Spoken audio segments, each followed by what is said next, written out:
Boa noite. Estamos ao vivo, então, começando essa transmissão. Desde já, agradeço a presença, a contribuição, a disponibilidade da dona Ivani para a gente estar conversando sobre um tema de extrema importância para a sociedade em geral, né? Então, para quem não me conhece, vou falar rapidamente de mim. Meu nome é Jonathan Palhano, sou formado em serviço social, né? Sou assistente social, mas desde 2016 eu não estou atuando como assistente social, estou como conselheiro tutelar aqui no município de Palhoça, aqui em Santa Catarina, né? Então, até agora me afastei agora por questões políticas, eu acabei me afastando agora, dia 14, foi meu último dia como conselheiro, né? A gente acaba se afastando devido à legislação, né? Mas sou conselheiro ainda, só não estou atuando. Então, a gente, por formação, a gente trabalha basicamente na área, né, dos direitos humanos. Como assistente social, a gente trabalhava muito também, uma demanda que a gente sempre trabalha, que nas questões no CRAS ou no CRES, a gente sempre abordava muito essas questões das políticas públicas, as questões dos direitos para a pessoa idosa. E agora no conselho a gente trabalha, por mais que indiretamente, mas a gente sempre atende a criança e adolescente, mas a gente acaba sempre interferindo na questão familiar e sempre tem uma situação ou outra que a gente precisa acabar fazendo alguns encaminhamentos para a rede de proteção, ou para CRAS, para CREAS, os serviços que atendem esse público específico, né?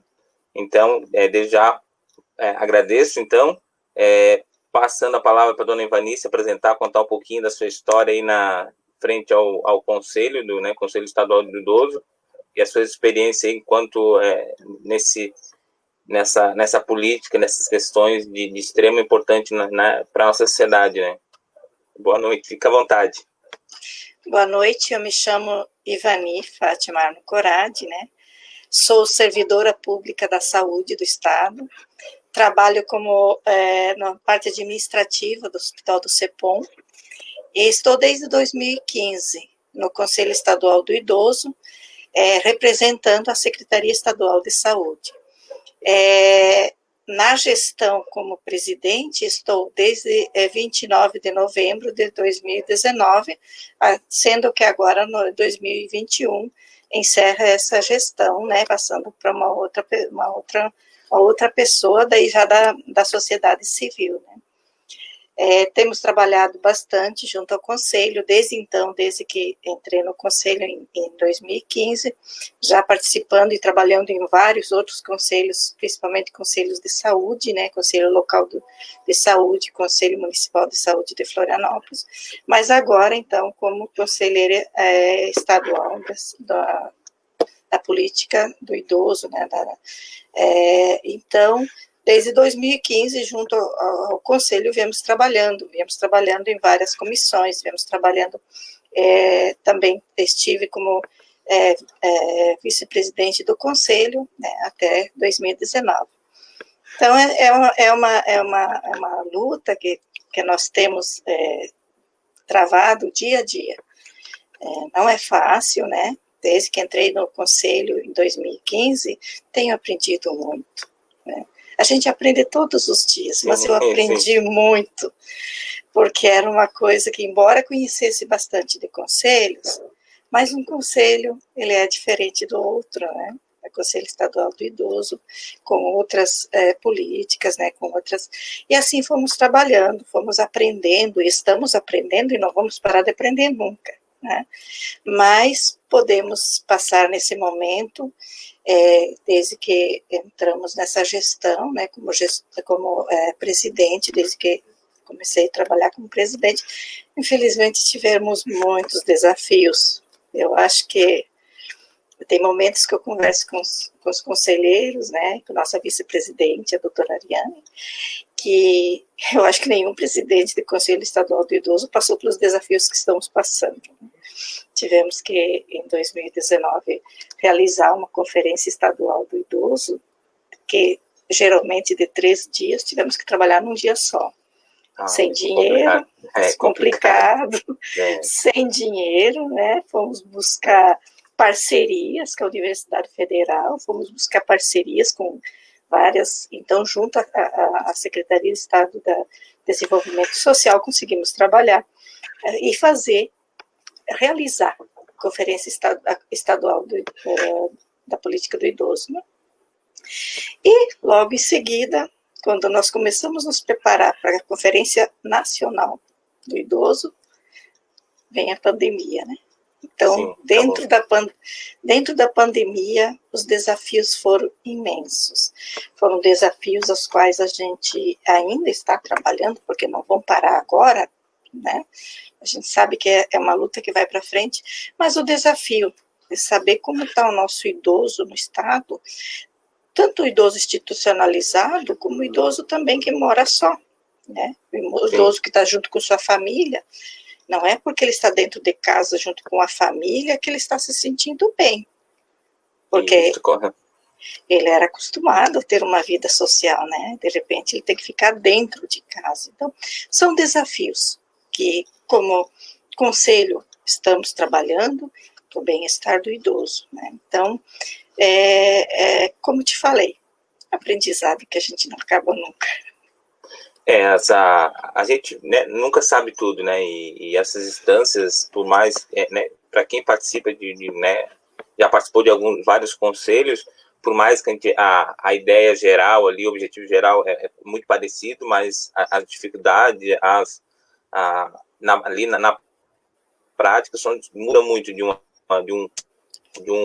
conselho para o outro, né, eu, enquanto conselheiro lá, tenho um pouco da vivência do conselho, né, da criança e do adolescente, um pouco da noção do conselho da assistência social, mas essas quando a gente parte, algumas dificuldades que eu, né, acabo encontrando, eu vejo, na questão do conselho do idoso também, às vezes essa articulação fazer com que, né, a conscientização do idoso também vai participar, porque às vezes ele não alguns entendem a necessidade, porque é de extrema importância quando tem um conselho ativo no município, né, no estado, tudo isso, porque é o que vai estar cobrando, estar junto, junto com o poder público para estar articulando políticas públicas. E quando não tem um conselho atuante, o gestor tem que ter algumas exceções, temos gestores que têm essa visão, né, quando eles têm secretários que têm esse entendimento, que têm essa visão, né, de voltada para a pessoa idosa, ou, né, para qualquer outra política pública, mas quando não temos gestores com esse olhar, ele acaba as políticas públicas não há investimento, não há um crescimento, não há evolução, e a população acaba sofrendo essa falta de opções, porque a gente sabe que na questão dos direitos humanos ou dentro da assistência social, em muitos municípios, por exemplo, não existe a lei no estado, ainda não lembro se tem, mas nos municípios, a grande maioria não tem, tipo a assistência social, tem um recurso, mas não tem obrigatoriedade. Então, quando não há obrigatoriedade, onde os gestores vão cortar recurso, é onde que não tem. Então, eles vão, depois a gente coloca, e se voltar, a gente sabe que nunca volta, porque sobrar nunca sobra recurso. Então a gente precisa dessa, né, a pessoa idosa tem que estar muito, claro, entender e saber que aquilo ali é para o bem dela, né? O desafio... Não, pode falar. O desafio dos conselhos, o Conselho Estadual do Idoso é um conselho bem dinâmico, né, bem ativo, então ele está sempre, não parou em nenhum segundo, digamos, nesse meio tempo de parar. Mas os desafios dos conselhos, eu acredito que sejam quase todos o mesmo desafio, é entender a importância e o papel do conselho, né? Até mesmo a gente vê que quando tem entidades que participam, fazem parte do conselho, nós vimos que às vezes os representantes dessa entidade, eles não sabem qual é o papel do conselheiro. E quando lá no município tem também, formado o conselho, e infelizmente às vezes acontece de você pessoas que são escolhidas assim, olha, vamos para colocar, porque nós queremos... Para dizer que tem, né, faz de conta. Exatamente, para dizer que a entidade está... Tem algumas, não no Conselho do Idoso, mas em outros conselhos que eu já participei, que tinham representantes que era o seguinte, a entidade que estava indicando dizia assim, você vai lá, mas fica quietinho, tá? Fica de boca fechada. Um conselho que tem conselheiro que entende dessa forma, fica muito difícil, é complicado. Porque o papel do conselheiro é estar ativo, trabalhar junto do conselho, sim, junto das comissões, é participar, né? Porque a política do idoso é isso, né? É a participação, né? Tanto das entidades, como dos gestores, como dos protagonistas, que é o idoso. Né?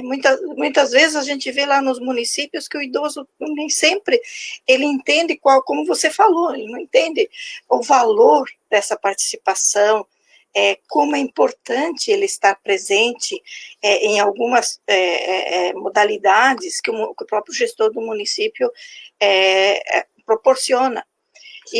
E às vezes nós vemos que, assim, às vezes tem conselho municipal do idoso, que nós temos exemplo no estado, que tem alguns conselhos municipais do idoso que não tem idoso. Que não tem o público que é realmente para estar participando, que é para abrir, né, apresentando as suas... Então, assim, a gente sabe que são poucos, né, que tem isso, mas para você entender qual é, assim, a importância que se dá nesse sentido. O idoso, ele é o principal protagonista nessa história. Então, sim, ele, melhor do que ninguém, dentro do nosso conselho, ele vai dizer o que ele, como idoso, né, espera dos gestores, tanto estadual, tanto nacional, como municipal. O Conselho Estadual do Idoso tem bastante idosos, que são pessoas que começaram o conselho há 30 anos atrás. Eram jovens na época, mas hoje são idosos. E esses idosos são de tanto valor no conselho. São pessoas valiosas, porque são pessoas que estão trazendo um conhecimento muito grande, né, um conhecimento de luta, de trabalho. Nós temos vários conselheiros que são, né, a gente chama das antigas, e os conselheiros preciosos, né? Temos a senhora Marília Felício Fragoso, ela foi uma das fundadoras, junto com a dona Edi Mota, do Conselho Estadual. Então, aí o cerne do Conselho. É quando você tem o protagonista da história, que é o idoso, inserido dentro do Conselho, porque ele traz... Eu ainda não... tenho meu cabelo branquinho, tá branqueando, tá? Eu tô assumindo meus branquinhos, mas ainda não tenho 60 anos. Mas, assim, é por isso que eu preciso ouvir quem já está amparado pelo Estatuto do Idoso, qual é o olhar do idoso na política pública exercida hoje. Hoje nós estamos vivendo uma era, século XXI, onde né, o idoso, a longevidade, né, se tornou muito grande e o Brasil está trabalhando para que o idoso tenha esse aparato todo, que é saúde, que é outros programas que precisam ser inseridos, para que ele tenha uma qualidade de vida, né? Nós vimos agora o resultado da pandemia. O primeiro a ser atingido foi o idoso, né? No nosso estado, o primeiro óbito foi o idoso. Foi o idoso, e dentro de uma ILPI, né? Então, foi o que nos moveu a trabalhar também um pouco mais rápido. Mas nós vimos que em outros países de primeiro mundo, onde eles já vêm trazendo a política do idoso há muito mais tempo que nós, né, vem trabalhando essa política, nós vimos que a perda deles por estarem trabalhando a política, porém não estar com tanta preparação, as perdas foram muito grandes, né? Grandes também, né? Foram grandes também. Então, trabalhamos bastante para que não se repita conosco, embora a gente sabe que os idosos foram os mais sacrificados, né? A questão eu acho também essa questão de mobilização, de conscientização do papel, né, da importância do idoso, né, não só frente ao Conselho do Idoso, mas em frente à questão de qualquer política pública, né, eu acho que cabe também ali um trabalho também da rede de proteção dos CRAs, dos CREAs, de realmente estar inserido ali dentro, né, das comunidades, esse papel de fortalecer, de fazer, de estimular com que o idoso participe, do que o idoso, não digo brigar, mas eu digo que ele luta pelos seus direitos, que ele não tá pedindo algo, não é uma ajuda, é um direito que ele está querendo, e a questão, o Estatuto do Idoso, que é uma lei eu vejo muito importante, que eu entendo que às vezes falta também, não sei se falta um pouco mais de chegar realmente ao conhecimento, porque muitos que têm de conhecimento, né, o idoso às vezes que tem conhecimento, a questão às vezes do direito ali, a preferência numa fila na fila, no banco, no mercado, ou algumas coisas que mais simples, mas o Estatuto do Idoso traz uma legislação maior, bem assim, ampla. De direitos que às vezes uma grande parte ele só cobra, às vezes, o direito à prioridade, às vezes, numa fila, no posto de saúde, na rede de serviço, e acaba não cobrando essa gama de direitos que está ali, que é direito dele, e acaba passando, né? E os conselhos são um espaço onde ele que pode representar, pode estar, né, trabalhando para que esses direitos sejam garantidos. E, então, eu vejo ainda que há um caminho ainda a se trilhar na questão de realmente efetivar essas garantias, que a gente sabe está na Constituição, está reafirmado ali no Estatuto do Idoso, mas a gente precisa estar sempre vindo com isso à tona, porque por mais estar anos e anos lá garantido, mas a gente precisa estar sempre reforçando, porque não sei se as pessoas esquecem o que acontece, mas a gente precisa tentar brigando, e a gente, essa renovação de pessoas, né, no Conselho do Idoso, isso, essa renovação, às vezes, de um gás novo, um ânimo novo, sem esquecer a história, o histórico de luta daqueles que já passaram, aqueles que, né, e geralmente quem já passou pelo Conselho foi atuante, né, a pessoa se disponibilizou, por mais que às vezes ele não esteja, às vezes, como conselheiro, mas ele vai participar, ele vai contribuir, porque ele sabe a necessidade. Essas pessoas continuam contribuindo. Então, essa troca, essa renovação é muito... constrói algo muito maior, né, do que propriamente o significado ali do Estatuto, então, do idoso. Então, a gente precisa realmente fazer com que as pessoas tenham essa consciência realmente de participar, de cobrar, de reivindicar seus direitos, né? O que acontece hoje, Jonathan, é que o Estatuto do Idoso se tornou algo automático, né? A lei da preferência, a lei disso, a lei daquilo, dentro do Estatuto do Idoso, então, todos colocam como algo automático, né? Sim. Só que o Estatuto do Idoso é bem amplo, como você mesmo acabou de dizer, é algo de uma amplitude muito grande. O Estatuto do Idoso, ele é, digamos, a base para que toda a sociedade reconheça a dignidade do idoso de luta que ele já teve.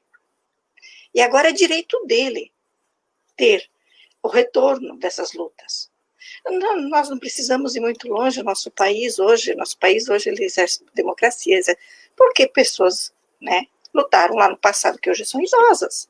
Sim. O idoso é a história na minha família, no meu estado, no meu país, e o idoso é a história no meu município. Eu sou aqui de São José, você é de Palhoça. Sim.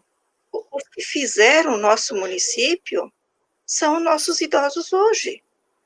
Então, é essa dignidade do idoso que está muito além daquela parte automática, onde que é lei ter que cumprir leis e decretos, né? Está muito além. A sociedade em si, ela precisa saber, entender, Por isso, por exemplo, eu sempre defendi, e, por exemplo, uma das conselheiras mais antigas do conselho, a senhora conselheira Marília, trabalha muito em cima disso também, é que o envelhecimento seja ensinado desde o começo da escola, desde o prézinho. O que é envelhecimento? Né? Porque com isso a criança vai crescer entendendo o seu idoso como parte da história. Parte da história que é uma dignidade a qual a gente merece, o idoso merece o seu respeito, né? Então, assim, o que nós vemos hoje com o Estatuto do Idoso? Sim, ele está sendo colocado em prática em muitos decretos ali, na risca, mas ele é muito mais amplo que isso. Sim. Como tu falaste, os CRAs, né, os CREAs, dentro dos municípios, dentro das regionais dos municípios também, elas são muito importantes, porque é onde o idoso, ele vê, né, é onde ele pode chegar, né. Então, assim, na assistência, na busca social do idoso, ela é bem ampla. Então, é isso que, por exemplo, assim, todos os municípios, os gestores que estão nesse momento, os gestores que virão futuramente, é de grande importância esse trabalho com o idoso, programas próprios para idoso. Por exemplo, nós temos um exemplo agora de Pinhalzinho, né, que está trabalhando num projeto de uma coordenadoria municipal do idoso. No município de Florianópolis já existe uma gerência, né, municipal do idoso. Tipo uma diretoria, né? Isso. Só para as políticas, né? Para trabalhar a política do idoso dentro do seu município. Isso abrange todas as políticas as quais vai ser trabalhado, que o gestor vai trabalhar. Eu achei muito interessante esse projeto de Pinhalzinho, né, que eles estão trabalhando isso, já estão trabalhando nesse projeto já há algum tempo, e agora já encaminharam para aprovação. Então, assim, onde o município consegue agrupar todas as políticas e ser trabalhadas, botar em função, porque muitas vezes fica muito no papel. A questão, eu vejo muito que, né, a nível municipal, que eles fazem o que está na lei.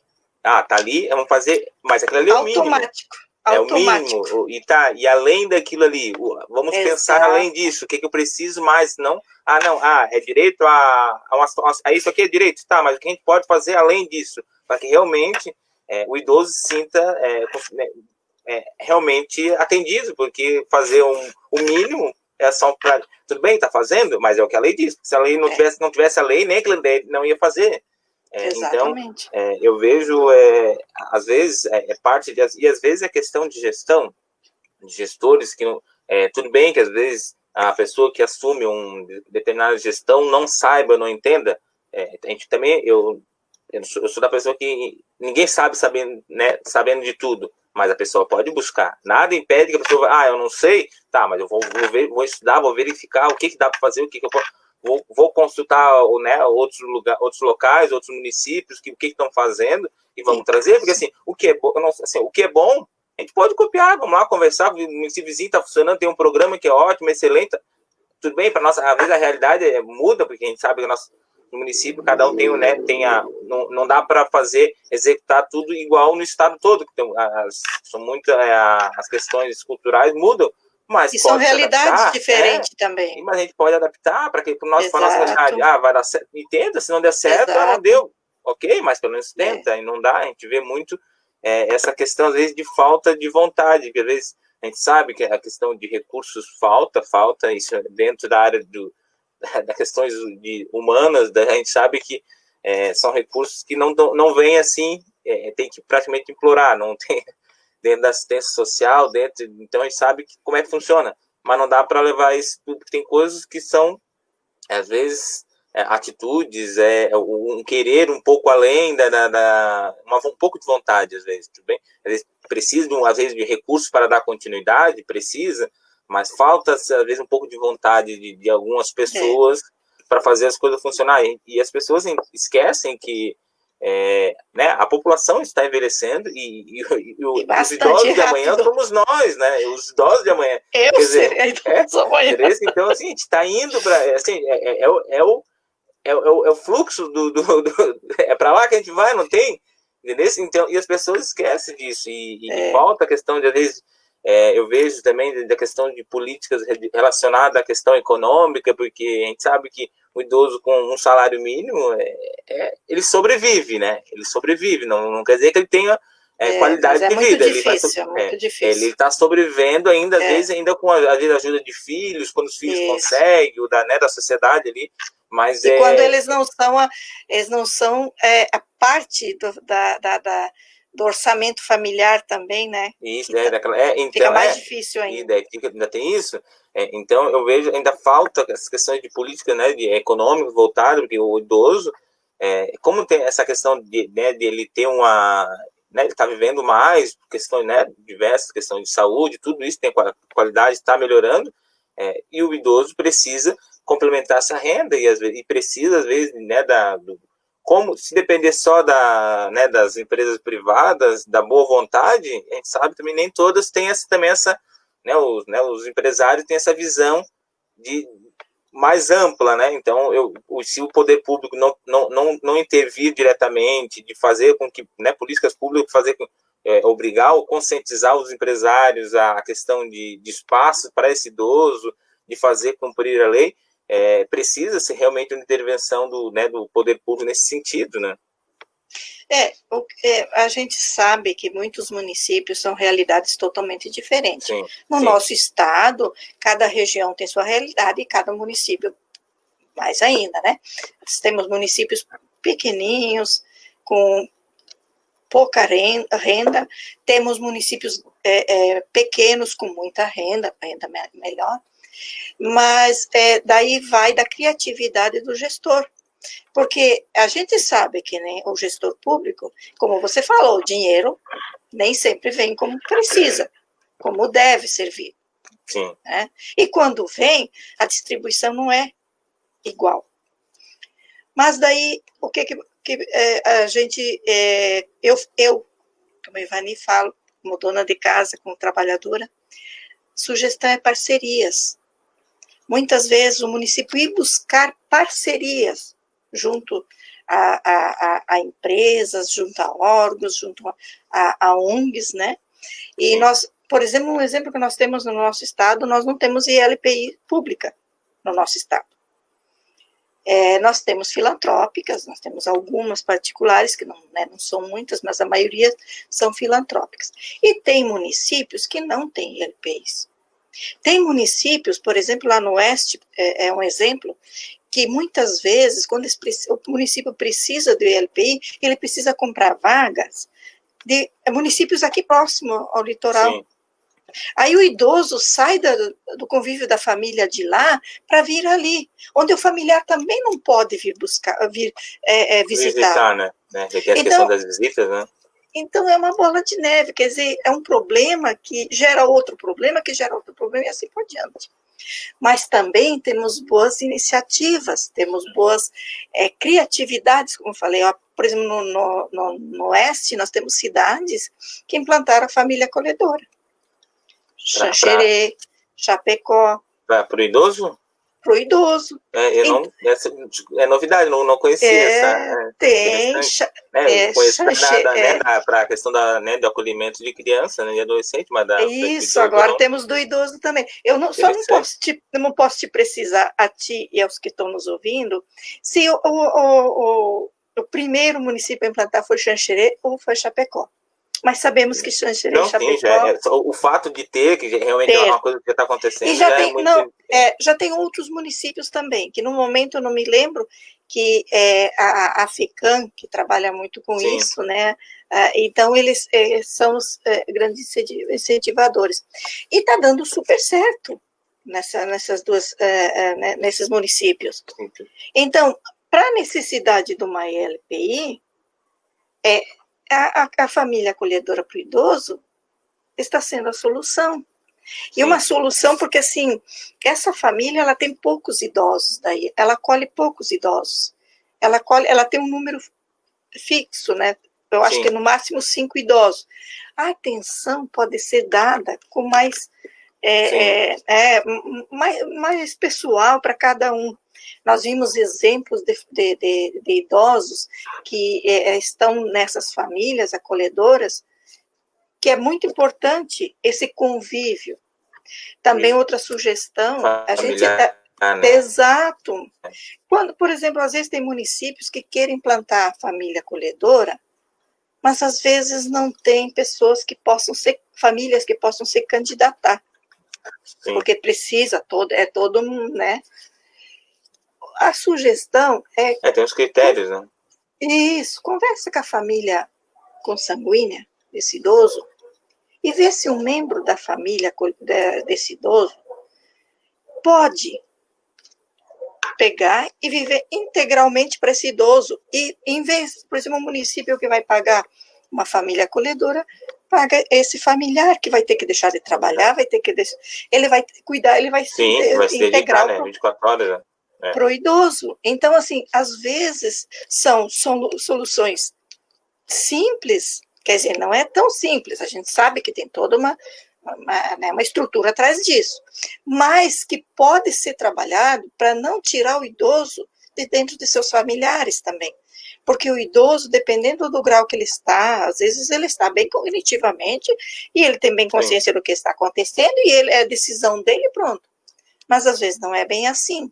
E tirar o idoso de próximo da família também, então, talvez também gera... Tem uma ruptura muito grande, né? Quando esse laço, às vezes, porque o idoso, às vezes, não tem, né? Não consegue, às vezes, falar, mas ele entende e essa ruptura, às vezes, pode prejudicar ainda mais, né? O desenvolvimento, a questão de saúde do idoso. Daí, aí, como que eu te falei, usar o gestor na criatividade junto com os seus, lógico, né, que a assistência social está totalmente envolvida nisso, a base, né, então, assim, buscar essas parcerias. Por exemplo, tem esses municípios que deram super certo, talvez alguns gestores de outros municípios precisam resolver alguma situação que eles também não tenham, talvez, no momento, solução prática. Vamos buscar junto esses municípios que já deu certo, para ver de que forma podem trabalhar essa ideia também no seu município, né? Porque tirar o idoso de um município e mandar para vários municípios mais longe é complicado também. Para nós daqui da região da Grande Florianópolis, basicamente, a gente pega assim, Florianópolis, São José, Biguaçu, Santa Maria, a gente acaba misturando, basicamente como um município gigante, né? Não tem como, muito próximo. Agora tu pega em municípios, né, do estado, do interior, que a distância é muito grande, a questão de locomoção, às vezes, de transporte público não é inviável, não tem quase, então se torna muito difícil para fazer a coisa acontecer. E geralmente, quando esse idoso é necessário institucionalizar esse idoso, que é um município que intervém, daí é um município que assume esse idoso, é um idoso que uma família economicamente com renda baixa. Essa família, para ela vai se tornar muito difícil ela sair do município para ir visitar o idoso em outro município. E esse idoso vai ficando lá, sozinho. Quer dizer, dentro da LPI, mas longe dos seus familiares. E também nós temos outra situação que acontece hoje, muitos idosos, como eu falei primeiro, eles são complemento na renda familiar. E fica um pouco difícil de tirar eles de perto da família também, porque eles também vão se sentir, talvez, desconfortável, sabendo que se eles saírem de perto da família, a família vai ter necessidades. Às vezes já passa a necessidade, ainda mais tirando aquele né? Aquele valor, Exatamente. aquela aposentadoria vai ficar mais difícil ainda, né? Então, são ideias, são trabalhos, são políticas públicas a ser trabalhados muito além do Estatuto do Idoso, né? Muito além de cumprir somente aquelas leis. E o município, quando o gestor municipal, quando ele trabalha em benefício do idoso, ele vai trabalhar para que o seu município tenha as suas vias públicas, que o idoso possa andar de forma sem sofrer um acidente, né?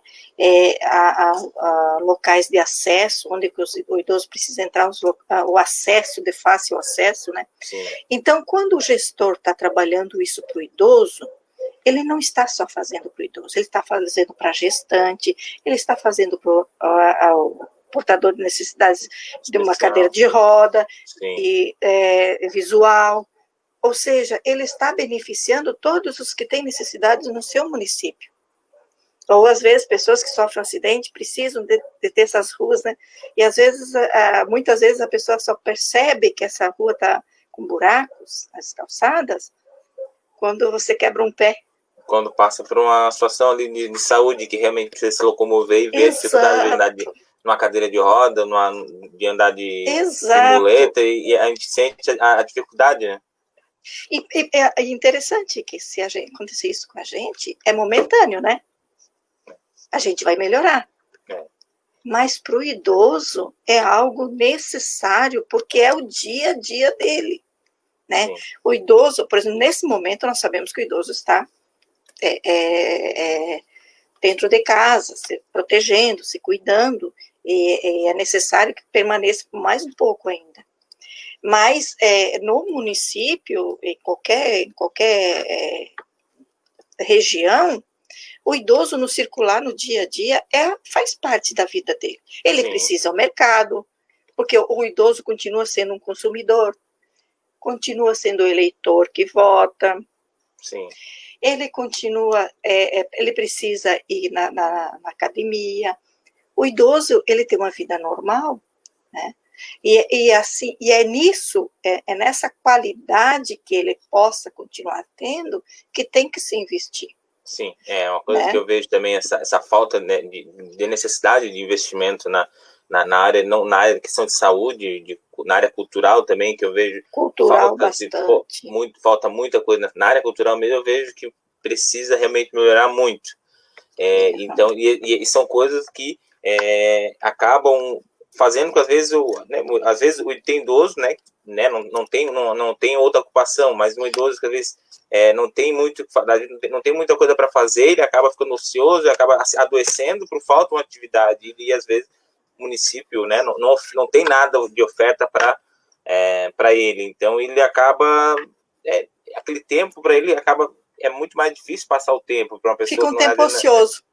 E daí a pessoa vai adoecendo, porque daí começa, igual a gente, as pessoas estão nesse período de pandemia e as pessoas ficam tudo pensativas, a gente, né, pessoas jovens, tudo, imagina a pessoa de uma idosa, que às vezes, por mais que não vai trabalhar, mas ela dava uma voltinha, ia na esquina, ia no mercado para conversar, ia na vizinha para conversar, ficar batendo papo, e agora não pode. Imagina a pessoa dessa, se não tiver, a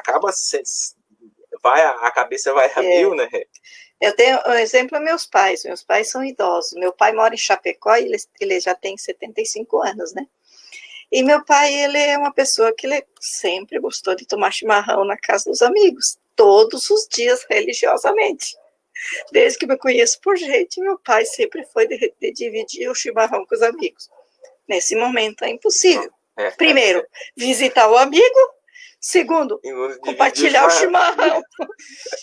Aí eu perguntei para ele, pai, como é que está sendo a situação? Diz ele, minha filha, é pior que uma cadeia, porque não posso fazer aquilo que eu mais quero fazer. Pois é, e assim, parar para ver, são coisas simples, mas que tem um grande significado para ele.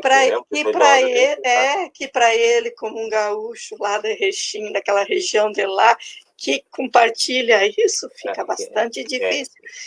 Então, é nisso, né, que eu acho, assim, que nesse momento os futuros gestores né? Deveriam trabalhar em cima disso.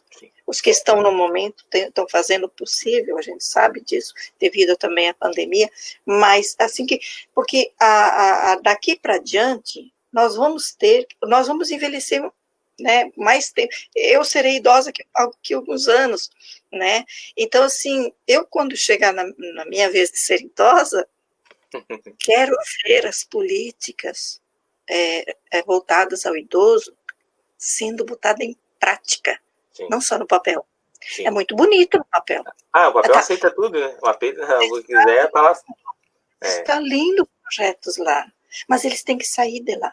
Eles têm que ser botados na prática, porque o idoso só vai ter usufruir essas políticas se elas forem colocadas em prática.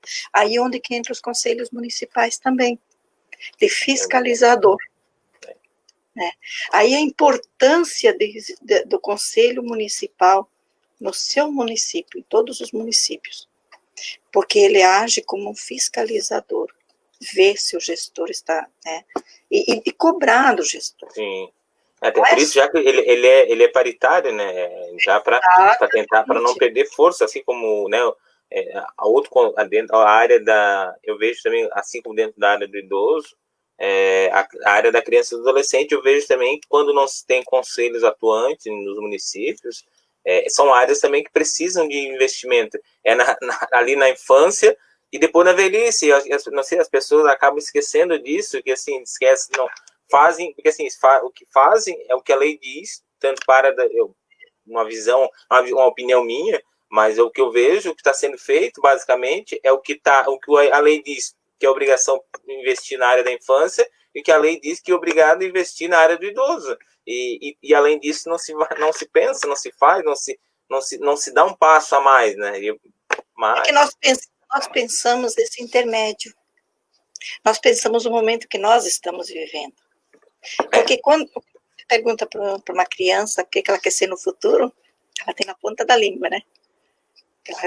Ela já está sonhando o que ela quer ser no futuro. E quando a gente vai passando os anos, a gente vai tornando adolescente, jovem, adulto, então e vamos realizando aqueles sonhos. Então, mas nós não pensamos que amanhã eu estarei idosa e os meus projetos, eu preciso redirecionar eles hoje para que eles continuem amanhã, eu como idosa, eu continuo usufruindo e existindo. Sim. Né? Que eu possa multiplicar. Por exemplo, quando eu falei para você das nossas conselheiras que deram início ao Conselho Estadual do Idoso, o conselho tem 30 anos. Então, são pessoas que estão trabalhando há 30 anos, dia após dia, relacionado ao conselho. E daí foram agregando outros conselheiros que vieram aprender. Eu sou um exemplo, que eu aprendo com elas. Mas, assim, aquela coisa, são pessoas que projetaram para quando chegasse na velhice, pudesse compartilhar toda essa trajetória com os que estão vindo para se projetar também para a velhice. Então, essa ideia que nós temos que ter. Nós temos que projetar a nossa vida de uma forma que, quando nós chegarmos lá na velhice, nós possamos compartilhar com os que vêm vindo. Quando nós falamos que gostaríamos muito, defendemos que lá na escola fizesse parte da grade curricular uma disciplina de envelhecimento, ensinar desde a criança pequenininha o que é o idoso, por que nós nos tornamos idosos, né, o que é envelhecer. Quando eu digo isso, é para que a gente chegue na nossa idade de idoso e nós possamos ter sempre aquele apoio, não um amparo. Não um amparo. Nem todo idoso precisa de amparo. Ele precisa do apoio para dar continuidade daquela trajetória dele. A dignidade que ele trouxe até ali, conhecimento, a sabedoria ali, porque se ele não botar em prática aquele conhecimento que ele teve, não se torna sabedoria. Então ele precisa e colocar em prática é transmitir para novas gerações, para outras gerações, é dar continuidade, é compartilhar. Então, isso nós estamos vendo que os nossos idosos de hoje estão fazendo e eles querem continuar fazendo. Porque o idoso de hoje, ele vem com uma mentalidade bem diferente. Eu lembro que quando eu tinha uns 13, 14 anos, uma mulher de 40 anos era idosa. Era idosa. Cabelo branco que nem eu, já era uma velhinha. E já se tinha mentalidade, eu me criei numa região bem remota, lá do oeste do estado, e uma colônia italiana, né? E se tinha mentalidade que a partir dali não se trabalhava para mais nada do idoso. A partir dali, ele ia trabalhar para garantir um lugarzinho no céu. Essa era a mentalidade. Sim. Mas hoje a mentalidade do idoso é outra. O idoso chega com 60 anos, tu diz assim, eu sei, meu marido tem 60 anos, quando eu disse assim, a partir de hoje, dia que ele fez o aniversário de 60 anos, a partir de hoje você está protegido pelo Estatuto do Idoso. Ele falou, Deus me livre, eu não sou idoso. Então, a mesma coisa, por exemplo, minha mãe tem 72 anos, eu digo para ela assim, mãe, a senhora já é uma pessoa de idade, a senhora é idosa, a senhora não pode tocar bailinhos. Ela diz assim, quê? Estás me chamando de velha? Não, minha filha. Você vai me ver no caixão, mas nunca vai ver o cabelo branco na minha cabeça. A mentalidade é permanecer, de continuar, de não parar. Não é porque eu tenho 70, tenho 80 que eu devo parar. A mentalidade de hoje, do nosso idoso hoje é essa. E é isso que ele tem que ser, isso que tem que fazer. E nós temos que dar essa continuidade para que ele possa ter essa qualidade para dizer, não, eu posso porque eu sei que eu vou ter o apoio e não o amparo. Sim. Só uma pergunta, dona Ivani. A senhora tem sabe quantos conselhos de idosos, todos os municípios no estado chegam? Tem, alguns não tem? Nós temos 295 municípios no estado, né? E não temos 100% dos municípios. Nós temos em torno de 230, 240 conselhos. Alguns, eles não estão ativos. Outros, eles estão, mas trabalhando assim, mais lentamente. Com a pandemia, surgiram alguns problemas que aconteceu conosco também, do Conselho Estadual. Eu acredito que vocês também, do Conselho do Adolescente, né, da Infância e da Adolescência, também tiveram, que é o que vamos fazer, como vamos fazer, né? Nós estamos numa região e temos os nossos conselheiros do Conselho Estadual, me refiro, tá? Uhum. Que já estão acostumados a lidar muito bem com a mídia, né, muito bem já com a parte né, de internet, conseguem trabalhar muito bem. Na nossa região aqui, os idosos, que também são dos conselhos dos idosos, eles já sabem manusear muito bem isso. Mas tem regiões que não. E, infelizmente, tem regiões que nem internet tem. Acaba dificultando de se encontrar. Dificultou muito. Nós temos regiões que o conselho, ele não tem, às vezes, nem o telefone, né, nem o computador. Tínhamos um projeto, temos ainda, continuamos com esse projeto, o Conselho Estadual continua com esse projeto de capacitação dos conselheiros no Estado, conselheiros municipais, e dentro desse projeto está trabalhar uma verba, né, do Fundo do Idoso, que hoje essa verba veio do Banco do Itaú, para que pudéssemos fazer essas capacitações e de fornecer esse material para os conselhos devidamente instituídos, né. Nesse momento, projetos que tivemos que parar, né, e as prioridades foram outras, né, as prioridades foram repensadas. Foram repensadas. Mas o Conselho pretende, quando voltar à sua normalidade, essas capacitações, né, esse trabalho com material que precisa, porque tem conselhos que nós dificilmente conseguimos entrar em contato, porque muitas vezes o conselho, assim, ele tem um e-mail que é presidente do conselho. Ele muda de pessoal, conselheiro, não tem. fica, perde tudo, se Computador perde. computador é pessoal também. Aí sai, leva, que Fica sem, às vezes até conseguir contactar alguém dali do conselho fica difícil. Demora, isso tudo atrasa. Temos essa dificuldade de saber a real situação dos nossos conselhos municipais no estado devido a isso também, né? Sim. E devido também, agora, por exemplo, nós sabemos que alguns municípios, alguns conselhos municipais precisam fazer as suas eleições, né? Então, precisam fazer resoluções para que seja trabalhada de forma legal essas eleições. Sim. O Conselho Estadual fez isso. Então, agora vamos trabalhar junto aos conselhos municipais, né, para que até mesmo auxiliá-los nesse sentido, né. Temos programação agora dos próximos meses avantes, trabalhar também com os conselhos municipais regionalizados para ouvir os conselhos, que nesse momento, até agora, já são 6 meses, hoje faz 6 meses que nós entramos no decreto da pandemia. Então, até agora trabalhamos muito, mas muito mesmo em cima das ILPIs, em ajudar as ILPIs, em ver quais as necessidades das ILPIs, buscar ajuda federal por meio da assistência social, né, buscar por meio de leis e decretos que a gente está aguardando ainda. Algumas ILPIs já estão recebendo essas verbas federais que estão vindo em ajuda.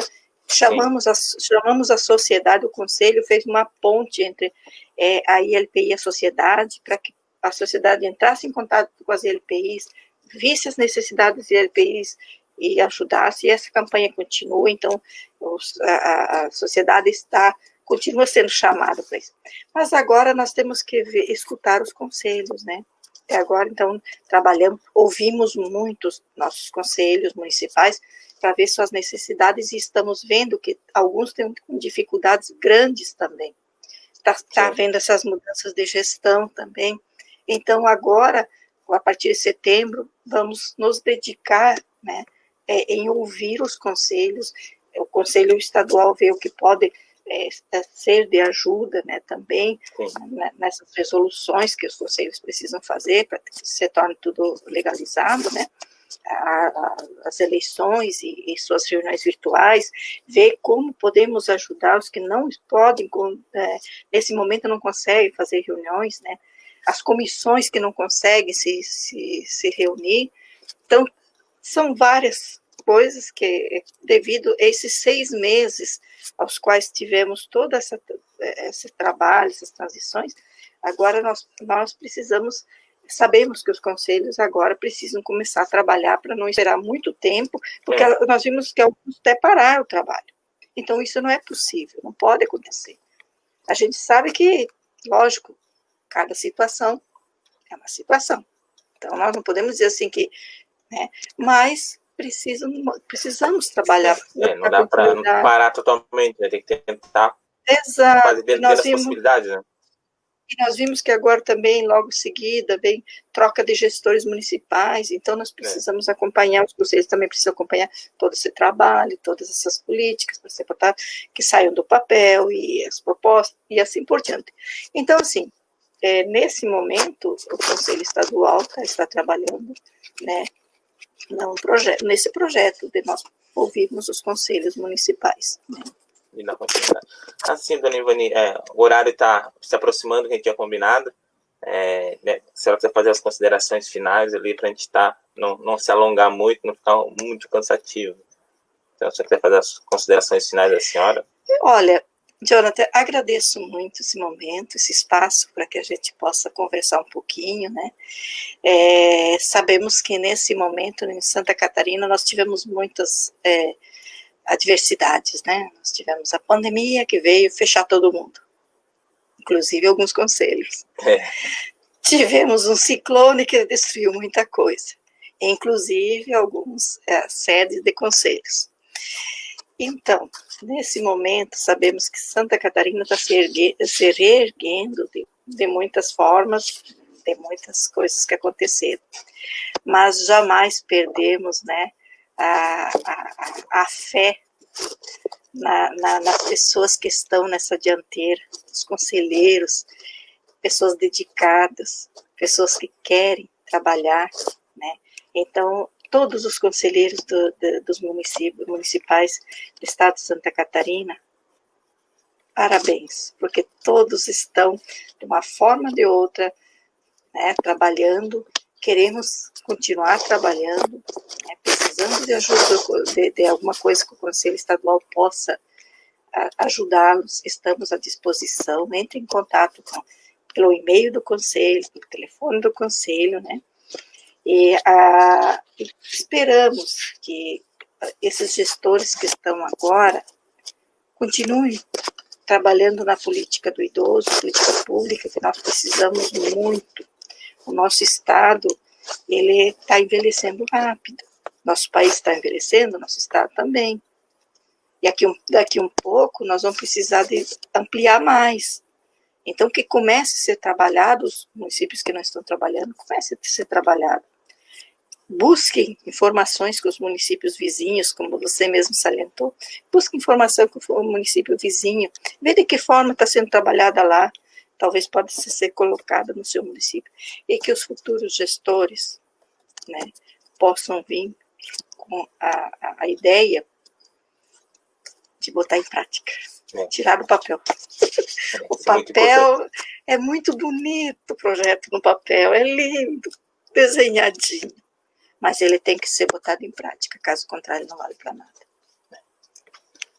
Então tá, eu quero agradecer a Fabiana Barbosa, o seu Mauro, também está aqui, está assistindo, a Kátia, a Thaise, agradecer a todo mundo, né, que assistiu, que parou para assistir, né, a gente sabe que ao vivo às vezes não atinge todo mundo, mas o vídeo fica disponível, as pessoas podem assistir depois.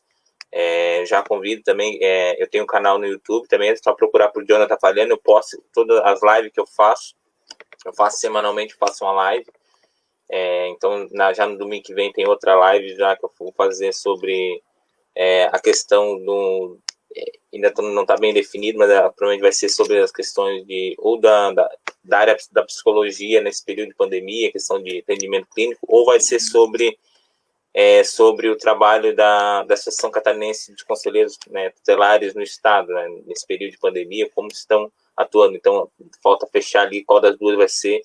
Mas, parabéns pelo projeto. Todo domingo parabéns eu faço uma live. Projeto. Obrigado. Eu tento sempre fazer com um tema assim, diferente, a gente vai estar discutindo, é algo para estar sempre falando sobre questões de direitos, sobre questões de um tema pertinente a todo mundo, né? Sim. Então, de quem não assistiu, eu já sempre gosto de convidar, tá lá disponível, as lives todas, estão todas no YouTube, então eu posto lá, eu depois coloco direto lá, quem quiser acompanhar também através do Instagram, também meu Instagram, meu Facebook também, eu faço o convite. Então, mais uma vez, agradeço a senhora pela oportunidade de a gente estar conversando, também me coloco à disposição, qualquer situação que estiver ao meu alcance. Obrigada. É só me chamar no WhatsApp, a gente... A dona Célia me passou o contato da senhora, quando estava tentando, que a gente, esse período de pandemia, também a gente não estava conseguindo contato com o Conselho Estadual, ali, cada dos dias, ali, né? Daí a dona Célia, que me fiz a live com ela esses dias atrás, do Conselho do Cedinho, da mulher, daí ela me passou assim, não, tem assim, então, que bom. E a gente, quando a gente precisa, tipo, ela também, a gente fica à disposição também, se precisar, é só chamar que a gente tenta, o que a gente for, ou estiver ao nosso alcance, a gente está para colaborar, né? Eu estando no Conselho Tutelar, ou não estando, mas eu, por ser formado em serviço social, eu geralmente estou dentro da área de direitos humanos, então a gente sempre tenta estar fazendo o melhor, né? Jonathan, eu costumo dizer que o Conselho, quando você entra, o Conselho é um vírus. Ele fica, ele te contagia.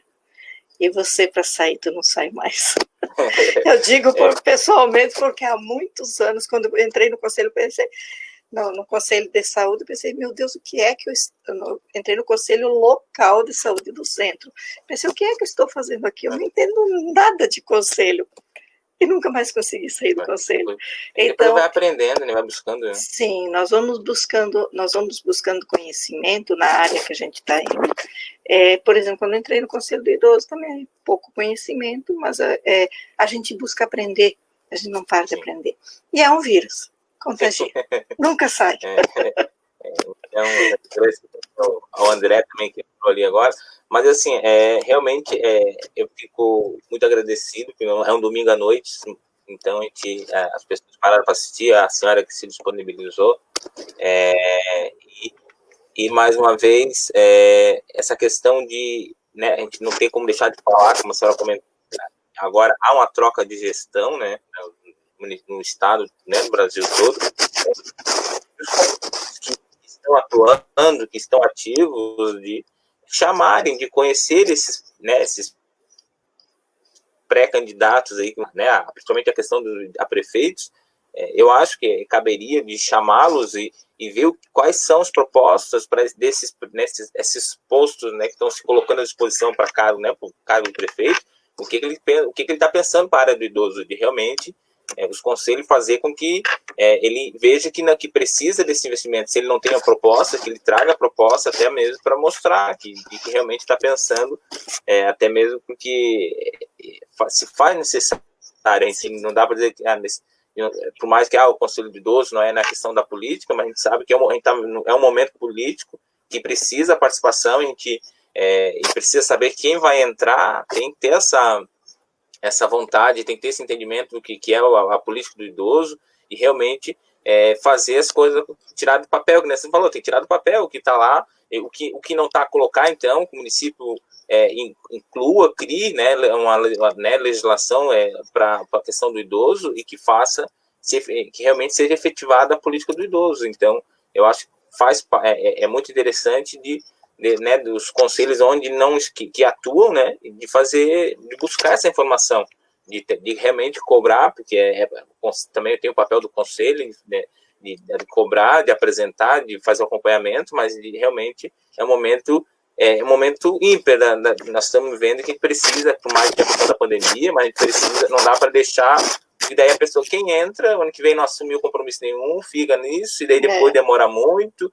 Então, assim, por mais que a gente sabe que o ano que vem, eu vejo também que é um ano que vai ser difícil, porque questão econômica, arrecadação, tudo isso caiu esse ano. Então, para o ano que vem, a questão do orçamento é em cima da arrecadação desse ano. Então, vai ter uma... né? Então, vai ter uma dificuldade desse primeiro ano de gestão, do novo gestor, de realmente de ampliar. Mas também precisa né, os conselhos têm que estar junto para que também não esqueçam. Então, assim, por mais que venha pouco, mas que venha, que não deixe de vir nada, né? É necessário, né? Cobrar, não estiver ali, a população não estiver participando, se era para vir pouco, não vem nada, e fica pior ainda. Se estava ruim, pode ficar ainda pior. Então, a gente precisa ocupar esse espaço, né, que é de direito, que é o conselho de participação, né? Então, nesse sentido. E também os conselhos, né, os conselhos municipais começar os que não têm fundo municipal do idoso, começar a trabalhar isso também, começar a trabalhar o fundo do idoso, né, o fundo municipal do idoso é muito importante, porque muitos projetos, porque às vezes a gente sabe que nem sempre o gestor tem condições de executar, o fundo vai poder ajudar, né? Mas então é isso, agradecendo mesmo a todos que acompanharam ou que vão assistir a gente, né? E agradecendo a senhora, muito obrigado, uma boa noite. Eu que agradeço, uma boa noite. E eu fico à disposição, tá bom? Tá certo, muito obrigado, tchau. Tchau.